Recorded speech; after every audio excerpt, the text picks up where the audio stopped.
Hello, everyone, and welcome back to the Corey Walsh Podcast, brought to you by The Extended Cut. Today we have on the big sports guy, Kyle Ericson. We're talking all things NFL. We're also starting off with the mailbag from the questions that you guys sent us. A lot of good questions. We're also going to talk about NFL predictions for the season, records, division winners, and we're also talking about Rookie of the Year. And overall, just a really fun podcast. Please remember to subscribe and rate this podcast. And don't forget to check out our YouTube channel at The Extended Cut or our Instagram or Twitter. But first, let's get to Kyle Ericson. All right, and joining us for his bi-weekly appearance, it's Kyle Ericson, a.k.a. Big Sports Guy. Welcome back, Kyle. Hey, Corey. How you doing? Quarantine is getting pretty sweet. The warmer the weather is, Oh, yeah. Yeah, we're on week, I don't know, like 50,000. All the days just blend together at this point. It's been day X since Last Dance. No one knows That it has. Yeah, I'm actually rewatching The Last Dance with family. So Oh, wow. I'm kind of reliving it. Yep. That must be nice. Yeah, it is. Yeah, we're on episode 7. So Oh. just past the gambling part of MJ's career and his retirement into baseball, and Where he didn't have a problem with gambling, but clearly did. but clearly did. No, like, he didn't really have. He didn't really have a problem, though. He gambled a lot, but I gambled a fine. lot, and I was with really sketchy dudes gambling, but I didn't have a problem. I was basically in the No. dark web of the gambling world. Hey, man, MJ's still a billionaire. I mean, yeah, he has a lot of shoes. Yeah, And he he owns a does. So he can lucrative gamble. NBA franchise, the Hornets. Yeah, he does. I do think it's funny. Did you see who was it on the Hornets that called MJ out for that comment he made 2 or 3 years ago, like saying I could beat all these guys in the Hornets one-on-one right now? Did you see that? Was it Miles Bridges who said he? I think it was. Yeah. Yeah. No, he can't. Yeah. Miles I mean, Bridges is pretty average. MJ probably could still beat like half the Hornets players one-on-one right now. I mean, I don't know how much of an accomplishment that would be. He is one of the worst GMs and has assembled one of the worst rosters, except for Yeah. Cody Zeller. Except for Cody Zeller. No, Cody Zeller's included in that. I like Cody Zeller. I think he's solid. Yeah. He's But, not great. I'm not sitting here saying. I'm saying, like, in terms of average NBA backup centers, he's there. Yeah, sure. But there's a reason the Hornets are never in contention. It might be because Kemba left. Yeah, it's because Kemba left. And- Although I'm so glad he's a Celtic, so I'm actually not very sad. I think Charlotte is weeping.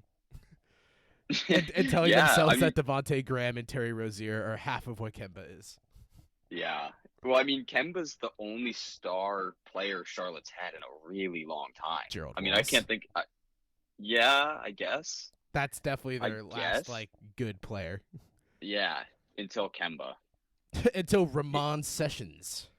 Until Ramon Sessions came into town. Yeah. The people of Oh my Charlotte God. are thanking Ramon for his great work. Yeah. Sorry, Charlotte. All right, well, Your team today, sucks. we're doing we're going to open up with Mailbag, which is a little shorter than last time, but that's fine. And we also got a lot of NFL afterwards because we have the big sports guy on for only NFL, apparently. Yeah, I mean, that's all I do. We're going to talk about golf next week. Yeah. But not the match. We're going to talk about rising amateurs. Yes. That guy in South Korea.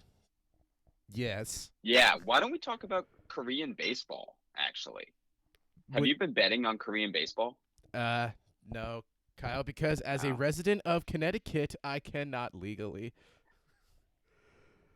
Wow. Sad Connecticut. In New Hampshire, though, I was a fiend on the DraftKings. Oh, were you? I didn't know that you actually couldn't use DraftKings in Connecticut. Yeah, me neither. Yeah, wow. No, you When can. You can't use the sports book. Oh, okay, yeah. That makes sense. Yeah, but once I was you going to get say, a because taste, DraftKings is just an app. How can they? yeah, no, it's like, but once you get the taste of the sports book, you don't really want to go back to assemble your fantasy lineup True that. because then it just becomes a more aggravating version of fantasy football Uh-huh. because it's almost like actual money's on the line. Well, yeah, Every it is week. like actual money's on. That's not what I tell myself, Kyle. It's chump change. I'm so rich as a unemployed college graduate. It's Monopoly money. I just throw it around willy-nilly. You Uh, lose some money, you make some money, yeah, it's that even. So I think we should just jump right into these mailbag questions. Once again, thank you to those who have sent mailbag questions. I like to interact with people who listen to this podcast, and any question you submit will be answered, as you'll tell by the last question we answer. So our first question comes from Chris, and it says, "What are your thoughts on the MLB possibly going on strike for this season?" Kyle, what do you think about this? Yeah, that's a great question. It looks more and more likely like there might not actually be baseball next year. The owners are really lowballing the players, and the players don't appear willing to budge off wanting like that prorated salary rate. I don't know how much of it you've read up on, Corey, but baseball, I think, is going to be a big loser in 2020 because if there's no season, baseball is just going to become even less popular than it already is, to I be honest with you. That's what I think, at least. Yeah, the thing with baseball for me is that it like outside of like tennis and golf should be the easiest major sport to come back. Maybe Yeah. because I mean boxing and UFC are basically already back. So I'm not gonna say that because that also seemed very plausible to come back. You just don't need the people in the arenas, which people are saying is very entertaining. By the way, they put it on such weird times though that I can never watch. I'm like I want to watch, and it's like on ESPN Plus. It's at 6 p.m. And I'm like 6 p.m. Why am I gonna watch it at 6? Why couldn't you have just done it at like 8 o'clock? I think it's all because of that wherever Dana White wants it to be, that's where they'll put it. But anyway, baseball should be the easiest of the four major sports to come back, and for some reason they're just like the most stubborn. It is by far the easiest solution. The whole game is basically played where positions are so far apart in the field. The closest players are going to be is either at home plate with the catcher and the batter and the umpire or just in the dugout. And the fact that baseball knows that it's losing popularity every year and is just going to risk the possibility of just not having a season. I'm going to give people a huge news flash here that isn't that shocking. I don't think people would care outside of diehard baseball fans that baseball doesn't come back. And the reason that people are trying to care now is because we just want sports. Yeah. I personally don't really care. I mean, I'm a Red Sox fan, and during the baseball season, if the Red Sox are in contention, I'll kind of keep my eye on the standings. But other than the playoffs, I don't really watch. Baseball to me is something that's really fun to go to. Like it's a fun way to spend a day. But if there's no baseball this season, I'm not really going to notice. It'd be great to have live sports. It'd be great to have live sports in America, like you said. But I don't know that baseball is going to come to an agreement here unless, to be quite frankly, the owners budge because the players seem like they're just not going to. But one thing you mentioned that I think is really cool and like is something really innovative that is going to come out of all this is like fighting the UFC with no fans in the arena. You can hear everything that goes on. Like fans are getting a much closer look. Like you can hear everything that's happening in the arena. And I hope that the NFL actually moves away from there and to pump crowd noise in and just lets us listen to what's going on the field. Because I think that's a really cool innovation that's coming out of this. And baseball's missing out because baseball really should have been the first sport to come back. Like you said, it's not that difficult. Everyone's kind of distance anyways. And if you can get testing in place, you can do it. But baseball's this is a big swing and a miss for there not to be a baseball season this year. And the fact that both you and I don't really care is even worse for the MLB. I like the pun you casually threw in there. Thanks. I was hoping someone would pick it up. Just a little deadpan dad joke. You got it. The closer we get to supporting a child.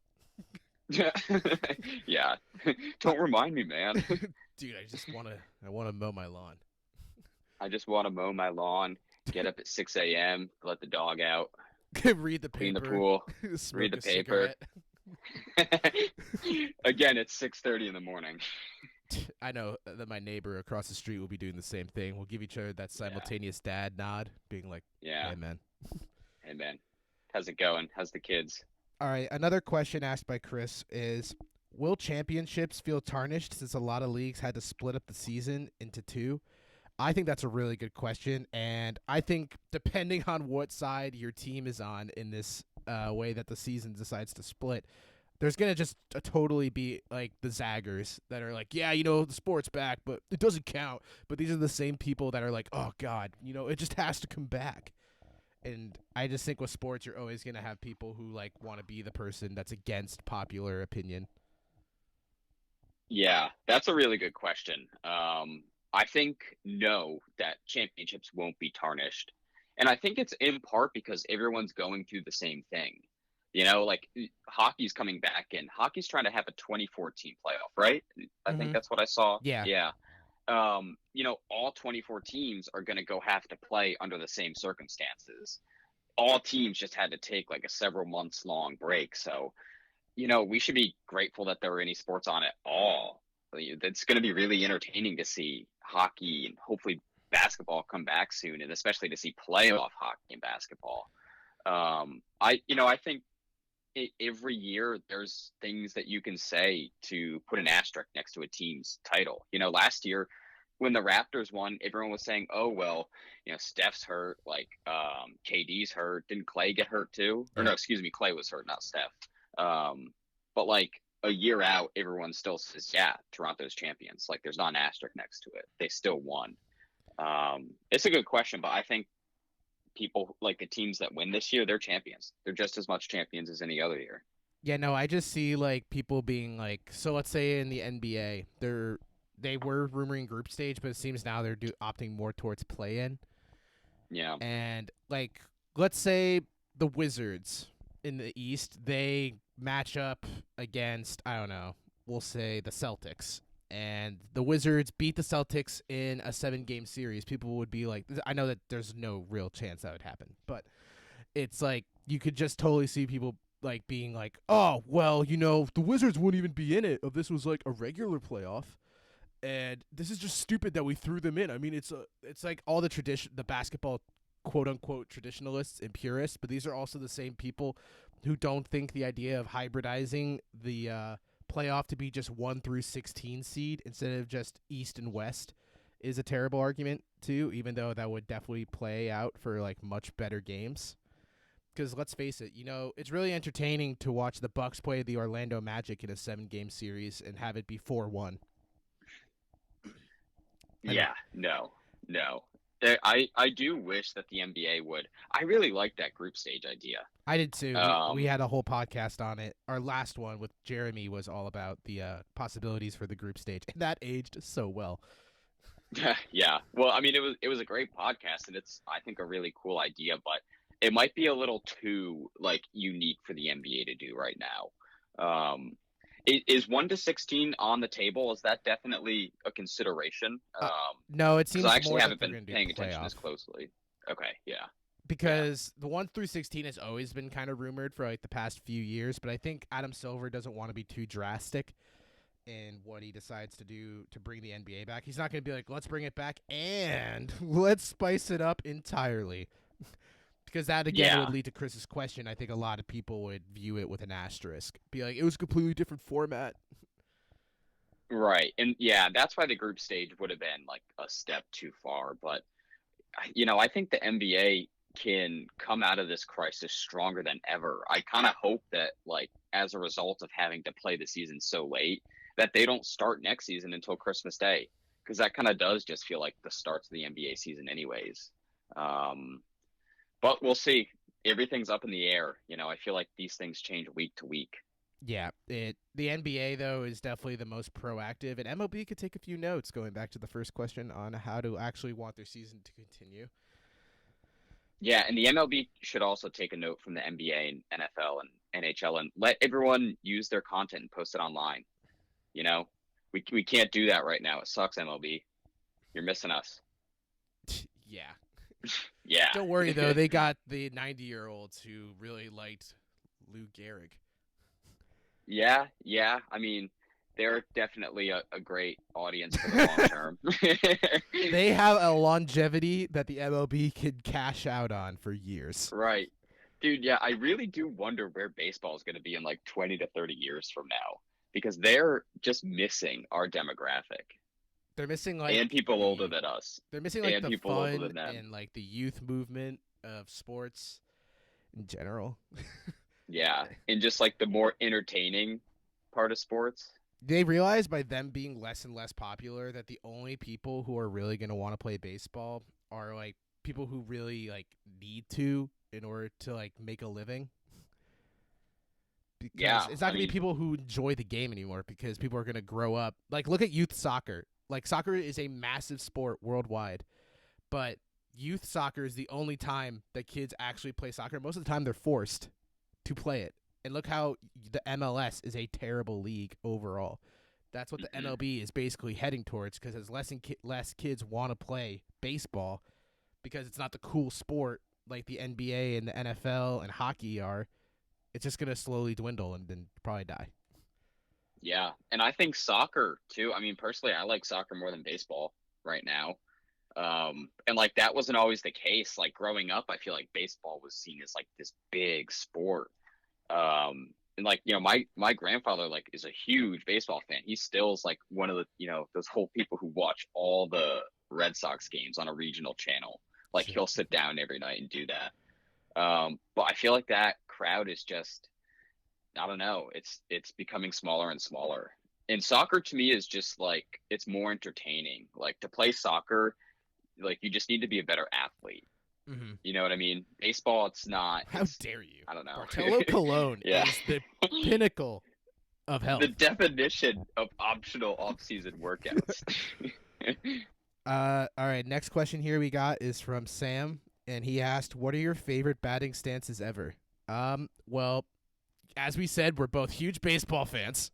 So this is gonna play really well.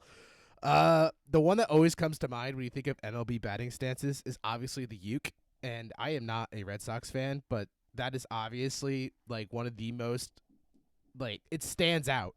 The dude is holding it with like two fingers, and then somehow by the time a 90+ mile per hour like pitch comes his way, he just gets a tight grip and then just rips it. It's insane.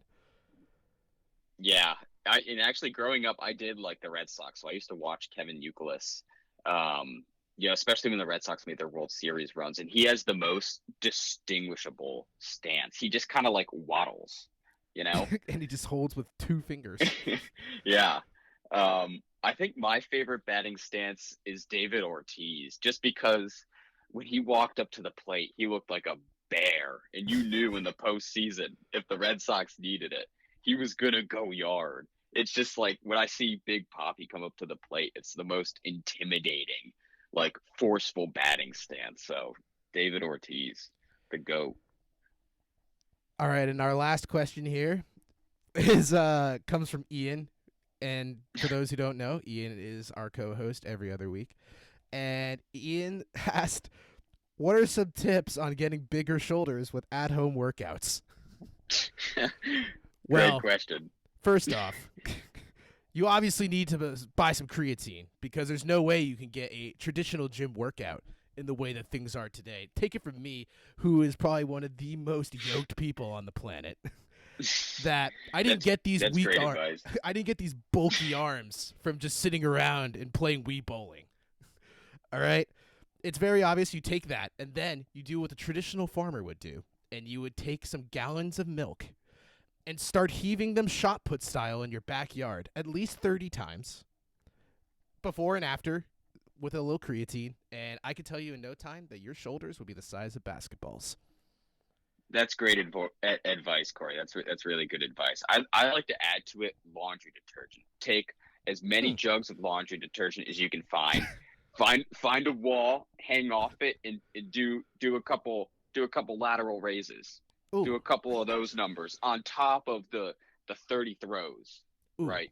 Okay. And I think that's a complete workout to make sure that you're hitting all three heads of the shoulder. What are the those front, heads, Kyle? the side, and the rear. You gotta hit all. You gotta hit all three delts. Your circumference on your shoulders is going to be out of this world. You're welcome, people. We just added 3 inches to your shoulders. And you know what they say? Right there. It's the summer of the shoulder. It is. It's the summer where everyone stays inside and gets yoked shoulders. Nothing else. We're only working the shoulders. I'm tired of forearm summers. That Yeah. implies something that I'm not going to discuss. But instead, I think that your shoulders are the underrated part of your body. I'd say shoulders and back are the ugly stepsisters of the gym regimen. Wow, Corey, that's so insightful. That's Thank so you. I feel like we really helped our audience. Julian Michaels, if you're out there and you need someone to join you on being a insightful but yet inspiring gym figure, look no further than us. Yeah, the buck stops here. All right, thanks again to everyone for asking questions. Great questions. We'll do it probably like once a month, because I know it probably was impossible to come up with those questions. And we're gonna move on to talking NFL now. So me and Kyle decided that we're going to do our way too early predictions because we all know that there's going to be 6 key players that probably get hurt in the preseason or training camp, or apparently players can just tear their ACL at-home workouts. Did you see that? Yeah, I did. Honestly, I'm afraid that's going to happen more frequently this year than most, just because guys haven't been able to be in the gym. People are just like, they're going to come back not as prepared as in most years. And so as a result, I think you might see more injuries, unfortunately. Unless you stick with me and Kyle's regimens. Right. Unless you do that, because we're medical experts. It's true. I took up one course. It was a discovery in physical health, also known as PE. Yeah. I took high school biology. Okay. Mm-hmm. Yeah. And yeah. Oh, all right. I was curious to know where that was going to go. It went. All right. So do you want to start with the AFC or NFC for our record predictions? Oh, that's good. Let's go with the AFC. All right. Want to start, Corey? Yeah, we're just talking playoff picture here. So now it is 7 teams. It is, yes. So do you want to? Yeah. So do we just want to go through all 7 at once, or do you want to alternate?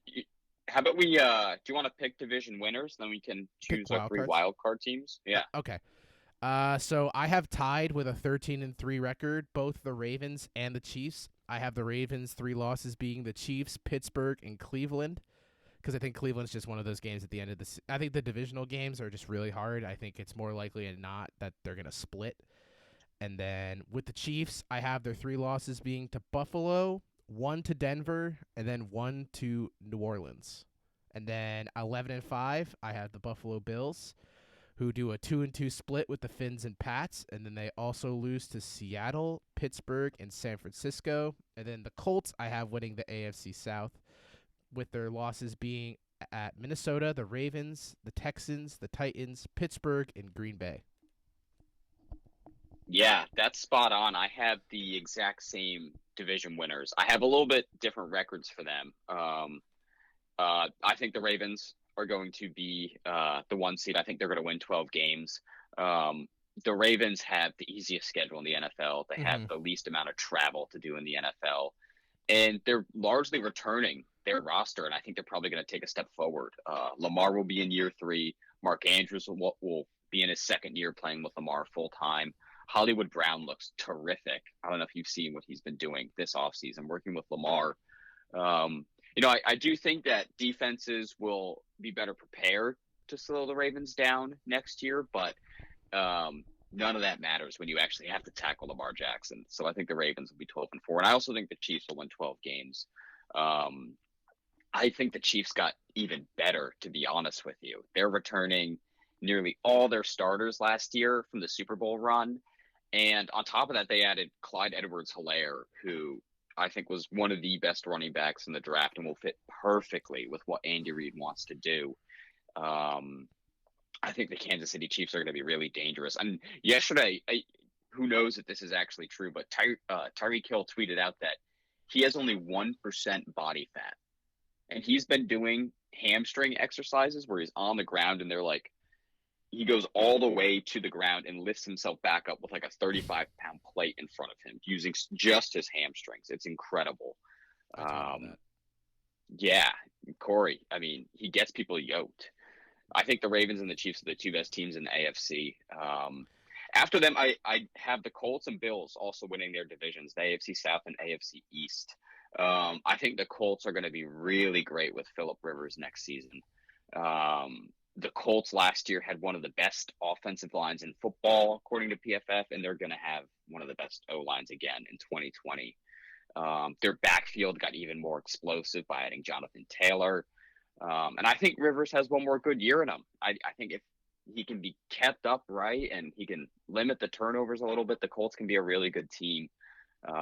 People forget before Andrew Luck retired prior to last season, a lot of people were picking the Colts as a sneaky Super Bowl contender because the roster around Andrew Luck was going to be so good.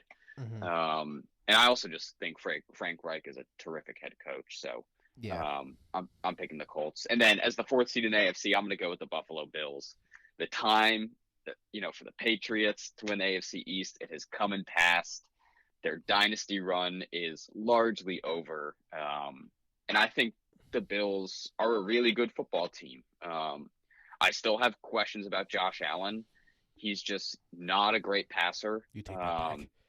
He still can't complete 60% of his throws. With those legs. He's great with his legs though, and the roster around him is built to win now, especially on defense. So I have the Bills going 10-6 and getting the 4 seed. Yeah, I'm very curious to see who your wild card teams are because mine are the Pittsburgh Steelers at 10-6. Ooh. I have them losing to the Ravens, the Browns, the Cowboys, the Eagles, the Texans, and Denver. And I have the Titans as another wild card team at 9-7, who would lose to the Colts, Ravens, Buffalo, Pittsburgh, Texans, and Packers. And then my last wild card team was between the Texans, the Patriots, and Denver. And I picked the Patriots. Wow. I look at their schedule and I think it is one of the harder ones in football, but I have them losing mostly the harder ones. I think the only team that was really impressive I had them beating was San Francisco because I think there's something about San Francisco that I don't like that much. Same. But I had them losing to Buffalo, Miami, Kansas City, Baltimore, Seattle, Houston, and the Rams, which are really the toughest teams they play on their schedule, I think, outside of Miami. Right. But Miami's division. Right. Sure. Yeah. Okay. So I disagree a little bit. I'm just not sold on Ben Roethlisberger. If that elbow is fully healed and he's back, he looks like he's back. He shaved the beard. I really don't know what you're going to get out of him. If he's the Big Ben of 3 or 4 years ago, yeah, the Steelers, can very easily find themselves in the playoff picture, but I'm just not sure. He's 38. The elbow injury he sustained was horrific. His advantage was that he could stay upright and throw the ball anywhere on the field deadly accurately, and until I actually see him do that again, I just don't buy it. I don't know if so you know I this, actually though. Colin Cowherd says that 38 is the new 34. Sure, but Ben Roethlisberger hasn't kept himself in shape ever. How dare really, you? until it seems like this offseason. He is the pinnacle of health. Yeah, he's the pinnacle of fitness. Shaved, Kyle. The man shaved. What was that quote from Jay Glazer? Like, the words Ben Roethlisberger and fitness can never be in the same sentence. Something like that. His idea of fitness is a round of golf and a beer. I mean, yes. No, but I actually have the Cleveland Browns getting into the playoffs. I think the Cleveland Browns and Houston Texans will go 9-7, both of them, and they'll snag the final 2 wild cards. And I think the Denver Broncos are going to go 10-6. And grab the 5th seed in the AFC. I think Denver is more underrated than a lot of people are giving them credit for. Drew Lock last year was 4-1 down the stretch, and his only loss was on the road at Kansas City. Denver is returning with a lot more weapons around him. Melvin Gordon in the backfield. The fumbler. Jerry Jeudy, Cortland Sutton, Noah Fant, KJ Hamler. And the defense is going to be even better too. They added AJ Boye, Jarrell Casey, Bradley Chubb's coming back. I think Denver's a really sneaky team, and I think that they can steal that 5 seed and who knows, maybe upset Buffalo in the first round. I think the Patriots in Denver have they're basically, in my mind, have the same chance of making that spot. So that was honestly very tough for me to decide. And Sure. I can't really For me, the advantage is Drew Lock in Denver. Drew Lock's the real deal, and nobody knows what Jarrett Stidham is going to be. I was gonna say the two issues for me for both of them. I can't even feel like I don't know if Drew Lock is the real deal because a 5-game sample size is not even remotely enough to determine if he's a good quarterback. And also, I don't know. I like Philip Lindsay a lot, and I don't get why the Broncos just have this incessant need to try to give him a portion of the carries when he obviously I think can handle 90% of them. First it was with Royce Freeman, and then they're like, okay. And then they got Melvin Gordon. So, I don't know. It kind of feels like an Adam Gase type thing where they just refuse to accept they have a really good running back and would rather just bury them with other running backs. Except in the case of Adam Gase, he buries them with worse running backs. Yeah, Philip Lindsay's problem is just not putting too much of a load on him because he has shown he's not the most durable. So for the Broncos, the last 2 seasons have just been trying to limit the number of hits he's taken. But with Melvin Gordon now, that's not really an issue because you have 2 really great running backs. And everyone around the Broncos organization is saying Drew Lock is the guy. Von Miller is saying this guy's a rock star.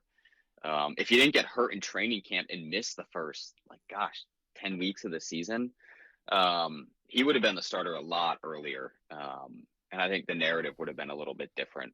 But I think that Denver's heading in a terrific direction. I think they're slept on. And I also think Cleveland is too, because Cleveland has one of the most talented rosters in the NFL. Oh, they do. And now they have a big boy head coach this year, not Freddie Kitchens. So we'll see. And Houston too, Bill O'Brien is a bad general manager, but he's very clearly a good football coach. And Deshaun Watson, I'm not going to bet against him. Great people person, Bill O'Brien. Yeah. He only yells at fans some games, and he only makes the NFL's most elite wide receiver want to leave. Yeah, well, rip. Wasn't he giving him Aaron Hernandez comparisons? Yeah. Yeah. Very close. DeAndre Hopkins, well-known murderer. But you know who else makes a lot of talented players want to leave? Bill Belichick. How so? I mean, Tom Brady. Okay, well, that was just not cool. Gronk. For being realistic, Let's be honest, Gronk didn't... Richard Seymour, Chandler Jones, Randy Moss after 2 years. These were all trades. But the True. Gronk thing, the thing about Gronk is that he would have gone wherever Tom went. He just wants to be where Tom is. Except New England. Well, I guarantee you that he wouldn't have come back if Tom was still in New England. No, exactly. That's my point. I don't know. I think the Gronk thing is just very weird. And I heard this great, all right, so I listened to the Bill Simmons podcast, slight plug.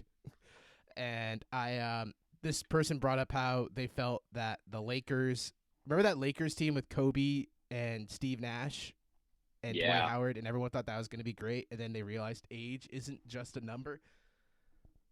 Yep. Yeah, that was 2012, wasn't it? That was after the Chris Paul trade fell through. Yeah, and I feel like there is some part of this Tampa thing that could play out in that way. Because I'm not saying more of Tom. I'm saying way more of Gronk. I really don't think Gronk is going to be remotely what he was, even in his last year in New England. No, and with Cameron Brate and OJ Howard on the roster, they're only going to use Gronk in limited packages. They're not you'll see Gronk in the red zone, sure. You'll see him on third down. Other than that, they're going to try and limit the number of hits he takes. I don't. And they have the depth too. I don't know why he's so sturdy. That's not an unfair point about the Bucks. I'm not an anti-Tampa guy though. I'm not trying to say right. If you want to get into our NFC division winner picks. Oh yeah. Well, I say I'm anti-Tampa. I'm just saying, spoiler alert, I don't have them in this. Yeah. That's because more of how tough the NFC is, though. Right. You could start this You want me to time. go first? Mm-hmm. Yeah, cool. So out in the NFC West, I'm picking the Seattle Seahawks to win that division. I think that and I have them going 11-5. I think that the 49ers are going to take a bigger step back than most people expect. Last year they were a super dominant team. They had a terrific run game on offense, so they could just run the ball, control the clock, keep picking up first downs. And on defense, they had a terrific pass rush to complement a great secondary. But I think in all those phases, maybe with the exception of on offense, they're going to take a pretty significant step back. Losing DeForest Buckner to the Colts, I think, was a really big hit for them. I think a huge part of the reason why they were so dominant is because DeForest Buckner opened up a lot of options on that defensive line. I know that they addressed the group in the NFL draft, but you just don't replace DeForest Buckner overnight. And I think Bosa will take a slight step back, not anything against him, but a slight step back because he doesn't have that help with him. Mm-hmm. And in the secondary, they're not getting any younger. Richard Sherman's a year older, and he got torched in the Super Bowl. He got burned. So I think the Seahawks win that division. Russell Wilson has been in the playoffs, I think, 7 out of 8 years in his career. He's always had a winning record. So I have the Niners taking a slight step back. In the NFC North, I have the Green Bay Packers winning it. I have them going 10-6. I think that the division will be down. I think that they'll probably win it late in the season, edging out Minnesota. I just think Detroit and Chicago are really bad football teams. And I also think Aaron Rodgers is going to be fired up going into next year. So I'm picking the Packers in the NFC North.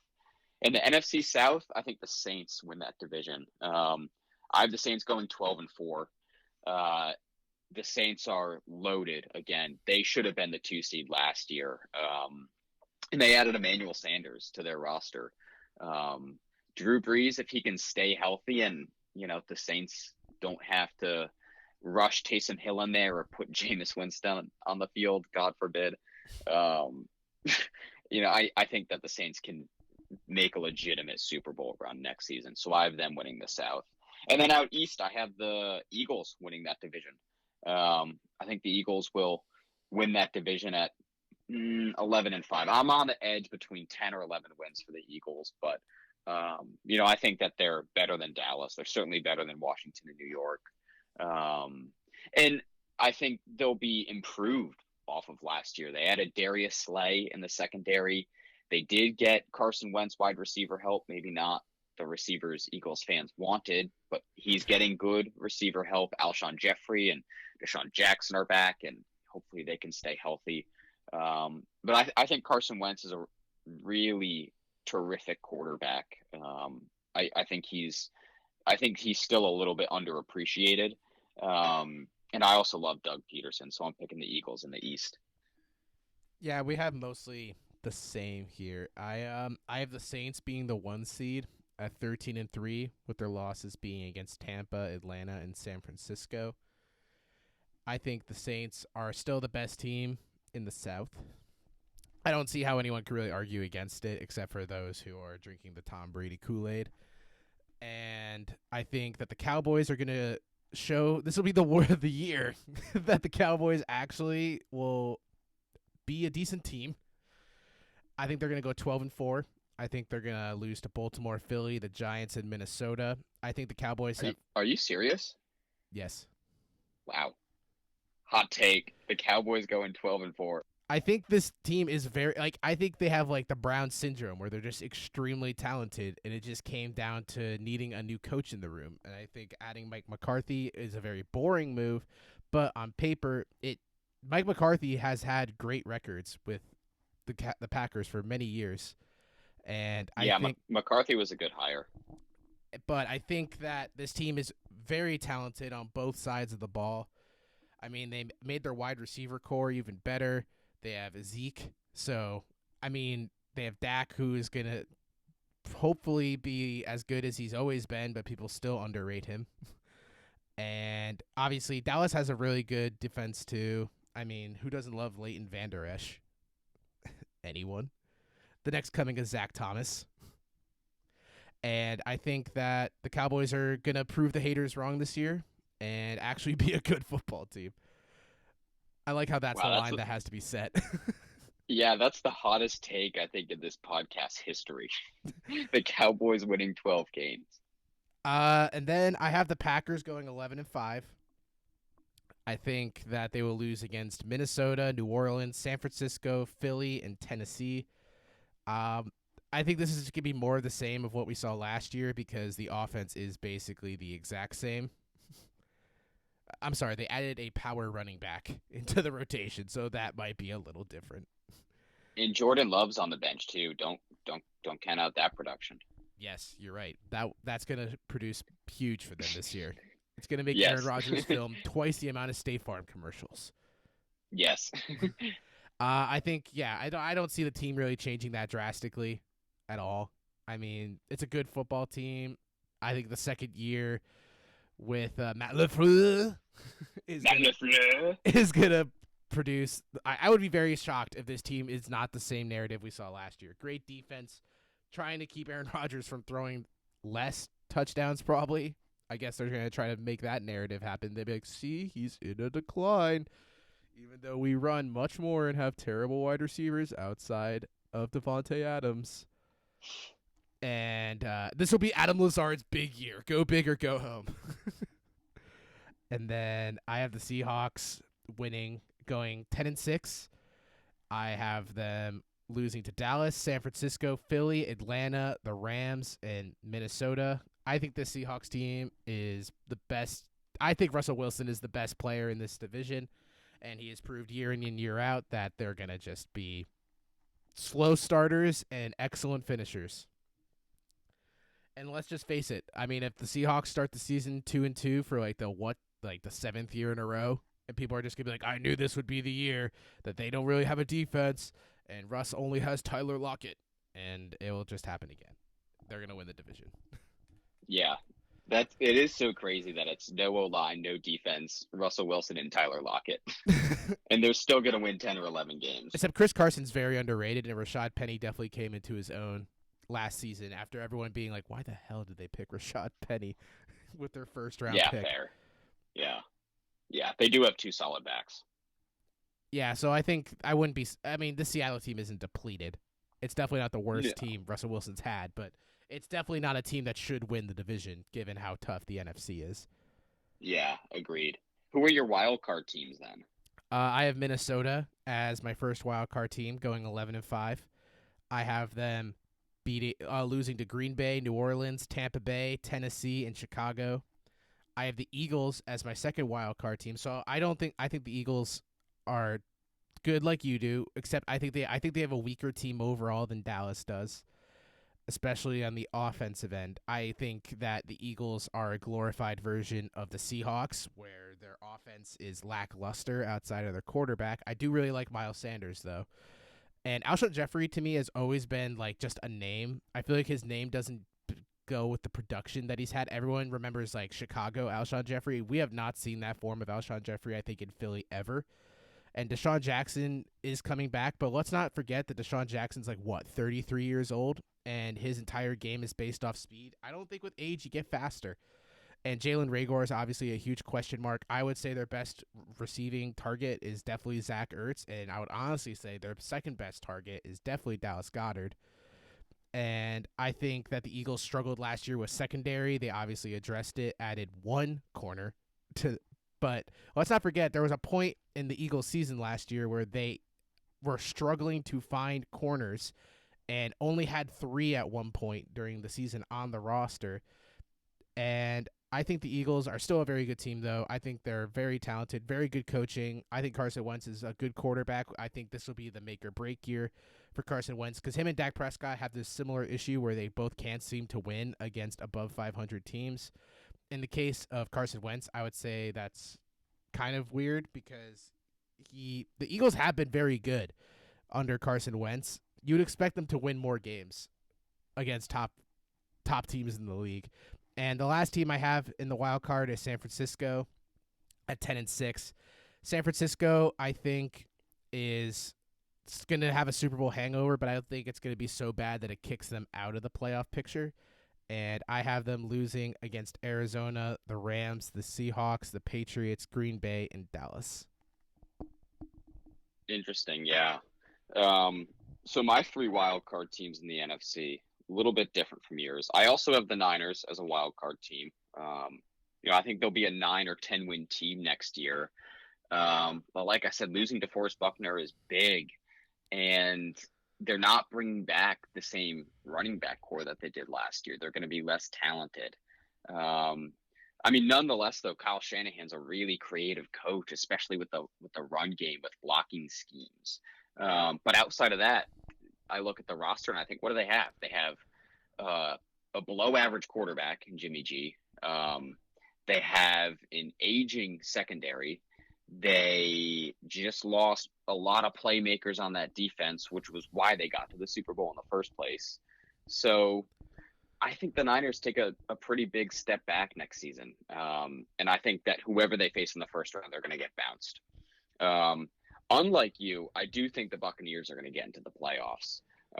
I just think there's too much talent for them to not. And, the thing people don't realize is how good the Tampa Bay defense has been the last few years. Their issue hasn't been personnel or even coaching on defense. It's been the fact that the offense turns the ball over 40 times a season conservatively. Like, no defense is going to be good under those circumstances. Their red zone numbers are terrible. But the Buccaneers have a great defense. They have Shaquille Barrett, who's one of the best pass rushers in the league. Then Ndamukong Suh is still just as productive as ever, despite what some people think. He's not posting monster sack numbers, but it's because he's eating up 2 or 3 blockers on the defensive line in the interior. They bring back JPP, who's still a really productive professional. Their linebacker core with Levante David is loaded. And on offense, they had one of the best offensive lines last season. I think they were 7th in the NFL, around there. And they were particularly good in the interior. And the 2 weaknesses they had on that line, both tackles, they went out and fixed in the offseason. They signed a tackle from the Colts, who, again, were one of the best O-lines. And then they drafted Tristan Wirfs with their first overall selection. I think, obviously, Brady has the most talent he's had possibly ever in his career. Mike Evans in 2007. Yeah, in a long time. Mike Evans and Chris Godwin are the first pair of wide receivers to both be named to the Pro Bowl this past year since the 2009 Arizona Cardinals with Larry Fitzgerald and Anquan Bolden. And not even mentioning Gronk, the 2 tight ends that Tampa has, Cameron Brate and O.J. Howard, are great weapons. They're solid blockers. O.J. Howard still has a lot of potential. He's still young in the NFL. And they're going to be terrific assets for Brady to have in the red zone. I think the Buccaneers are a really good team, and I think they're going to make a playoff run next year. After them, as my final wild card team, I have the Dallas Cowboys. I do agree with you that the Cowboys are really talented this year. I feel like we've been saying that for several years, though. Like, yeah, the Cowboys are really talented. They could win 12 games, and then they never do. But obviously the big difference this year is Mike McCarthy. Like, Mike McCarthy has a Super Bowl ring. He's a really good offensive head coach. And I don't think many people question that he won't be an upgrade over what Jason Garrett was, because he will. And the defense, too, they lost Byron Jones, which I think hurts a lot. But they still have a ton of talent. DeMarcus Lawrence is one of the best pass rushers in the NFL. And like you said, Corey, the linebacker core is terrific with Leighton Vander Esch, Jalen Smith. And of course, the offensive line it's been the staple of the Cowboys for the last half decade. Mm-hmm. They're one of the best offensive lines in the league, and they have Zeke Elliott. So I think the Cowboys will be a good team next year. I think they can win 10 games.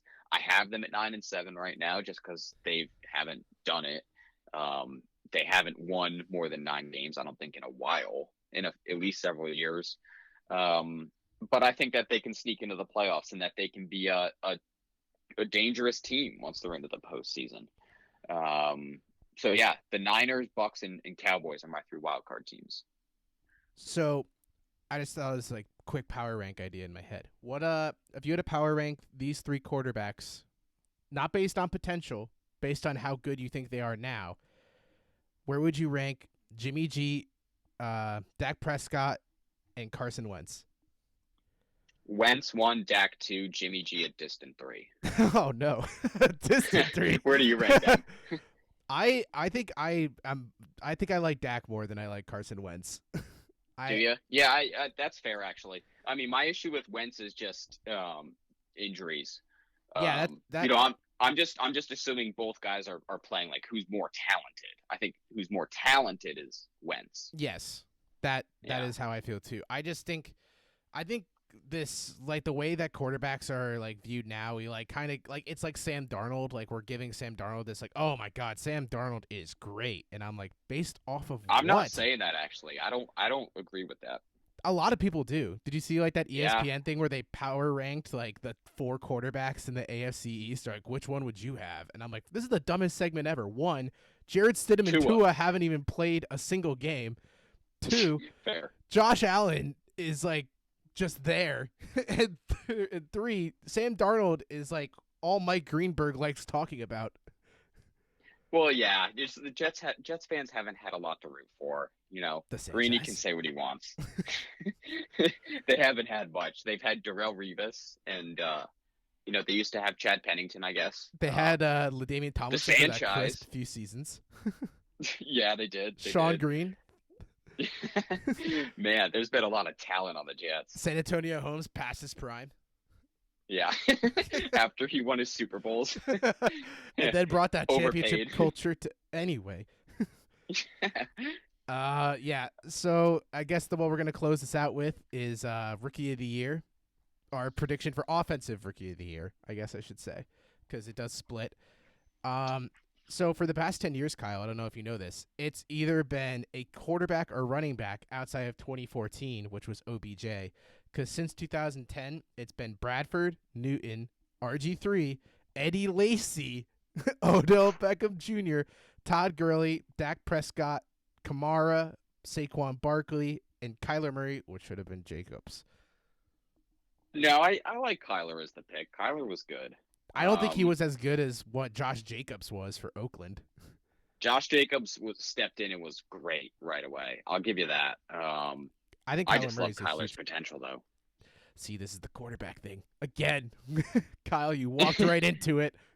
What did you say? For my pick for Rookie of the Year? No. What about Kyler? Oh, What no, about I was Kyler? saying this potential quarterback thing. We're giving quarterbacks a lot more credit. Yeah. Hey, Kyler's really accurate, man. So is Baker. Baker was not very accurate last year. He Baker wasn't his first regressed year, though. last year. Yeah, fair. Okay, for Rookie of the Year, God, I feel like a lot of people are going to say this, but I really love Clyde Edwards-Helaire. I think he fits the Chiefs' offense so well, and I think he can step in right away and make an impact. I mean, Clyde Edwards-Helaire was one of the best players on that LSU team, up there with Joe Burrow, and Joe Burrow was saying it himself. If you watch Clyde Edwards-Helaire, his tape from last season, he was explosive. I mean, the lateral movement is unlike anything I've seen. You know, he reads defenses really well. He's patient, and then when he finds the hole, bang, he goes and takes it. I think he'll do great under Andy Reid, catching passes from Patrick Mahomes. And the Chiefs' offense just has so much balance to it. They have deep ball threats. You know, Patrick Mahomes can tear defenses up with the short and intermediate pass. They can run the ball well with Damian Williams and now Edwards-Helaire. And then they can set up the screen game. They just have so many options to get the ball to playmakers that I think Edwards-Helaire can really thrive in Kansas City. So I think he'll be the Rookie of the Year. Damian Williams won Super Bowl MVP, right? He did. Yes, he did. That was probably one of the most bang average players to ever win Super Bowl MVP. Sure. Yeah. I mean, but it's because of the fit in the offense and the scheme, the coach, and the quarterback, really. Let me tell and Damian Williams fits it, so he can thrive. As an owner of Damian Williams in fantasy last year, Damian Williams was the most irrelevant player in the regular season out of any fantasy running back I have spent begrudgingly a third-round pick on. Oof. That's a bust. You spent the third on Damian Williams? It was a keeper league. Oh, okay. Kyle, jeez. I didn't want him. I needed a running back. Yeah, so you reached? No, that was actually where he was mocked. Oh, okay. Well, bust. I think it's very easy to see a world in which Damian Williams won't have a relevant job within a year. Yeah, because of Clyde Edwards-Helaire. Yeah, I mean, running backs in this league, past like your rookie contract, are officially a question mark. You have to be Right. like the elite of the elite to really get paid the money to keep being a starter. Exactly. Yep.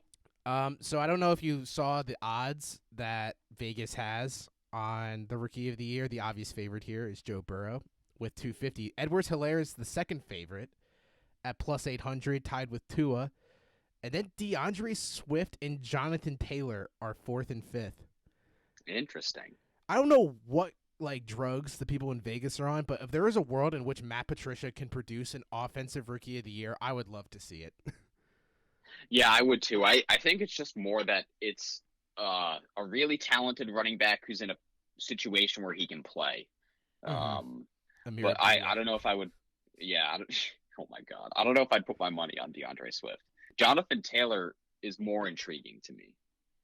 Yeah, it's like I think the way that the rookie of the year is set up is either the player has to be on a team so bad that he makes it look like he is the only positive thing they have going, or it's a rookie that is in a system that is already really good and he gets to be seen in like prime time and he's like, oh, he's a very good contributor to a good playoff team.